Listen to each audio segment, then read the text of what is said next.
Max, what's going on? Hey everybody, Prepper Nurse 1 here. Today is Sunday, June 2nd, 2019. So we are going to talk today about, a little bit about Sweden. We're going to talk a little bit about prepping and should our government be more like Sweden's government when it comes to prepping? Okay, so we're going to talk about these things, and I don't think a lot of people are aware what is going on with Sweden, and the government is actually encouraging its citizenry to prep. Now think about that. Now here in the United States, yes, I see you, Abel. Here in the United States, if you are a prepper, you are labeled as crazy and outcast, extreme right, religious lunatics that are waiting for the end of the world and prophecy and everything else, okay? And here you have a government over there in Sweden that is encouraging its citizens to prep, and I think that's fantastic. I'll be honest with you, I think it's a very awesome thing. So let's talk about that a little bit. What are the reasons that the government, they just recently sent out pamphlets to all their citizenry explaining how they should prep, what they should prep, the amounts of things that they should have for prepping and those type of things. So we're going to talk about all these things and why is the government doing that. So there's a lot more people in Sweden that are becoming preppers, that are getting ready, and there's two major reasons why. One is natural disaster, some kind of an event, again, that could possibly happen, that happens all the time, all around the world, every single day.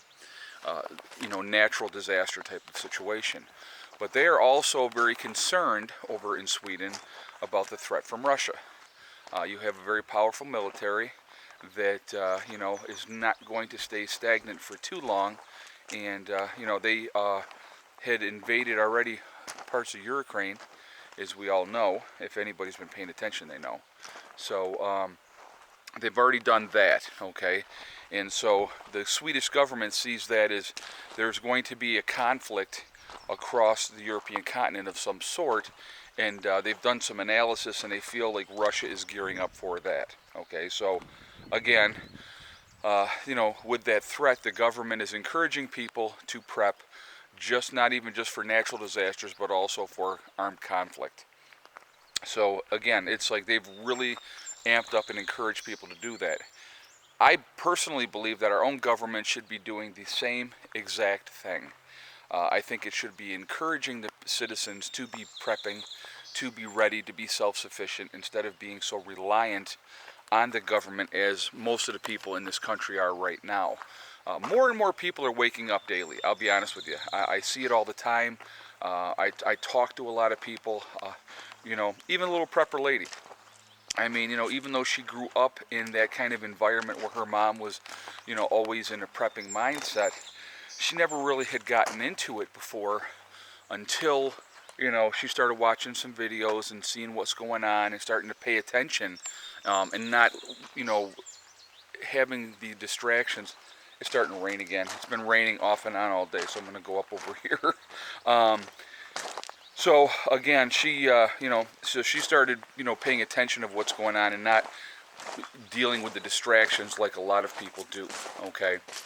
So anyway, that being said, there's a lot going on, around the world that we all need to be paying attention to. And so to be prepping, to be ready for these things, is just a really, really smart thing to do. To be reliant on yourself. You are not always going to be able to rely on the government. I want you to really, really let that sink in. The government may not always be there to take care of you. I mean, you look at the different disasters that have happened here in the United States. The government didn't come in immediately and save the day, guys. A lot of issues, a lot of red tape, a lot of paperwork, and who suffers is the average citizen suffers. That's who suffers. So think about those things, okay? And so Sweden, like I said, I'm going to take my hats off to the government for actually telling their people to be prepared.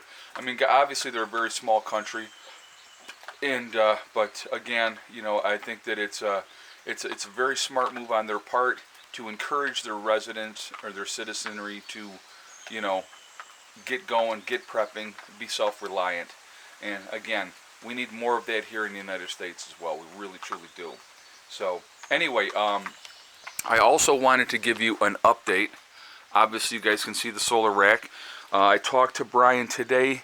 He's going to come back up tomorrow. We're going to get the other 6 panels up tomorrow, okay? I had planned originally to start breaking all this here down today, but obviously the rain has decided that I'm not going to do that. So it's about 1:30 in the afternoon right now. And I wanted to take you in here real quick. So let's go in here. All right. Yeah, so because of the weather today, with it being rainy, we're still pulling in only about 200 watts. We've brought in 1.3 kilowatt hours already today, so it's not a great day, obviously, because of the weather. Obviously, I don't have the other 6 panels up either, and it's been rainy and overcast all day long. So bringing in something as opposed to nothing is better than nothing, you know. Once we get the other 6 panels up and get up to our full strength of, we'll be at 4,020 kilowatts, or not kilowatt, 4,020 watts is what I will have up on the rack. There will be enough room if we want to, where we could actually add 3 more panels down the road. It's really going to depend on, you know, what happens and what our needs are and stuff like that. But there is room, excuse me, where we could actually put 3 more panels up on the solar rack. So that's a good thing, and so it's going to be, like I said, guys. I'll tell you what, this has been a project that we had a long time in coming. I've been talking about it. I had planned, like I said, I had originally planned on doing it last year. That just was never able to happen. So unfortunately, but you know, it's what are you going to do? We finally got it going. We finally had the money to be able to do it, and so. You know, everything takes time, and I'll tell you, I don't do anything unless I have the cash to do it. I don't want to be in debt. That's the number one thing with any of these projects. As we do things, I am paying cash for everything, so it's not like, you know, and I'm not a rich man, so I don't want you to think that I got all this money sitting around, because if I did, this place would be a whole lot better if I had a whole lot of money. But like I said, you know what? The best thing, guys, which I think a lot of people don't have the patience for, is if you work at things methodically and they come together and you're able to do it and not go into huge debt to do it. It's so much more rewarding when you finally reach that goal, when that thing finally happens. It's a really, really, really good feeling, and it is absolutely awesome. So like I said, for getting this up here now, and like I said, we're gonna Brian's gonna come up tomorrow afternoon, and we're going to get the rest of this done, and so that'll be very cool, and I'm pretty excited about that. But like I said, it's all coming together a little bit at a time. Making great progress this year, making great headway, and that's what it's all about too as well. So probably by the time I do a video tomorrow, as long as it's not raining, all these old solar racks will be broken down, okay? So they will definitely be out of the picture. So I did want to mention, guys, right now, Legacy is still doing that sale on my website for the 120 meal breakfast, lunch, and dinner bucket. It is buy one, get a second one half off. So you do have to buy 2, but you save 50% on the second 120 meal breakfast, lunch, and dinner bucket. So, and I think that's 2 buckets, I believe, is what you get with that. So it's a 2 bucket package. So you would get 4 buckets altogether. So it would be 240 meals. So not a bad deal at all. So if you are interested, please check out my website at preppernurse1.com and check that out. Tonight, on the live stream, we are going to be talking about Ebola and what is going on. There's been a lot of talk about Ebola, so we are going to be doing a live stream about that this evening. So look forward to seeing you all there for that tonight at 8 o'clock. I live stream every Sunday at 8, every Wednesday at 8, and every Friday at 8. So that is nice and steady. I'm always on those nights doing my live stream. So if you're not getting the notifications, just be aware that I do it 3 days a week, okay? So other than that, now the rain's coming in harder, you can hear it. But other than that, everything has been going good, guys. I mean, like I said, yesterday with this project, the rain held off, which was absolutely awesome. And here comes Mr. Lucy. He's like, yeah, I'm not digging the rain.